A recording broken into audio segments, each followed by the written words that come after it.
세월호 참사 당일 박근혜 전 대통령의 7시간 행적이 검찰 조사에서 드러났습니다. 첫 보고를 받은 시점은 세월호가 완전히 뒤집힌 뒤였고 보고 횟수와 지시를 내린 시간도 조작됐다는 겁니다. 더구나 박 전 대통령은 이런 상황에서도 최순실 씨를 만났고 최 씨가 참석한 대책회의에서 중앙재해대책본부 방문이 결정됐다는 게 검찰의 판단입니다. 박경호 기자와 함께 좀 더 자세히 짚어보겠습니다. 자, 박 기자, 먼저 검찰 발표 내용 먼저 정리해볼까요? 네, 그동안 이 청와대는 그 첫 보고를 받은 시각이 오전 10시였다 이렇게 주장을 하고 있었는데요. 네. 검찰 조사 결과 이 시각은 10시 20분으로 늦춰졌습니다. 평일 그 시각까지 박 전 대통령은 집무실이 아닌 관저 침실에 머물고 있었는데 처음으로 임명 구조를 지시한 시각도 주장대로 10시 15분이 아니라 더 늦은 10시 22분이었습니다.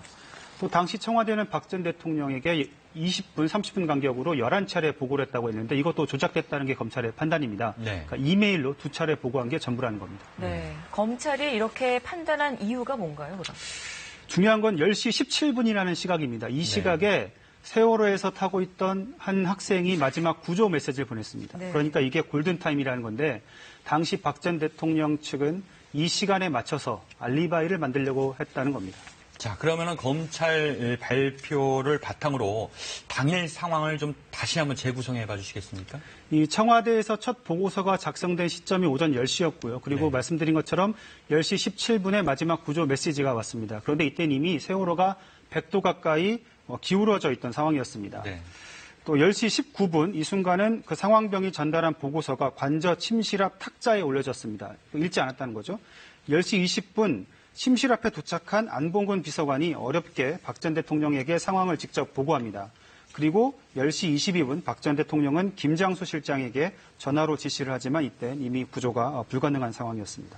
네, 이미 10시 정도라면 사고가 발생한 지 1시간 가까이 지난 그렇죠. 상황인데 그러면 10시 20분까지 침실에 있었다는 거군요.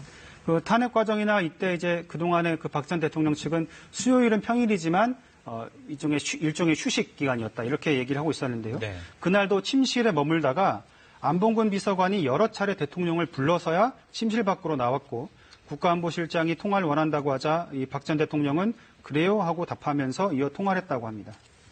자, 보고 상황도 문제지만 이번 발표를 보면은 지시도 문제가 있었지 않나 싶은데요. 여기에 최순실 씨가 등장을 하죠. 네, 맞습니다.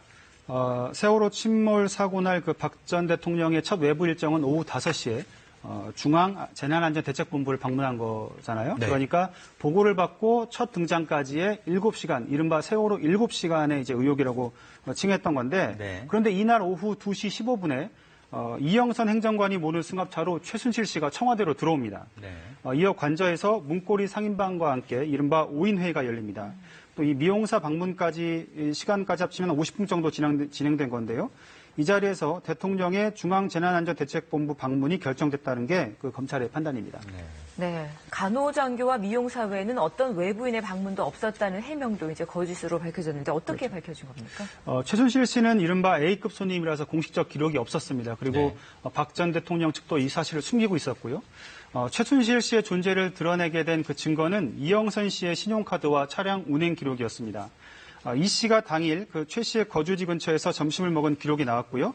이 씨의 차량이 남산 1호 터널을 오후 2시 4분과 오후 5시 46분 모두 강남에서 강북 방향으로 두 차례 통과한 내역이 확보됐습니다. 그러니까 검찰은 이 씨가 최 씨를 데리고 청와대로 왔다가 다시 우회도로로 가서 청와대로 남산터널을 통해 왔다 이렇게 본 겁니다. 네. 대형 사고가 났는데 최순실 씨를 만났다는 게 이해가 안 되고 그 이후에 사실상 공식 업무에 나섰다는 것도 이해가 안 됩니다. 이게 바로 국정농단의 민낯을 보여주는 게 아닌가 싶은데요. 네, 맞습니다. 그 검찰은 박 전 대통령과 최순실 씨 그리고 이른바 문고리 3인방이 참석하는 5인 회의가 한 번 열린 게 아니고 일주일에 한 번꼴로 수시로 열린 회의였다는 겁니다. 네. 그만큼 이 국정을 운영하는 박 전 대통령과 비선 실세로 불렸던 최 씨와의 관계를 보여주는 것이죠. 또 검찰은 이런 사실을 숨기려 했던 것으로 보고 있습니다. 그런데 최 씨 측은 중대본 방문 등에는 관련 일이 없다고 부인하고 있습니다. 네, 우리 유족들의 반응은 어떻습니까? 그토록 원했던 세월호 7시간의 진실이 밝혀질까 해서 어제 발표를 지켜보신 분들이었는데요. 참담한 심정이었습니다. 유족들의 말을 한번 잇따라 들어보시죠.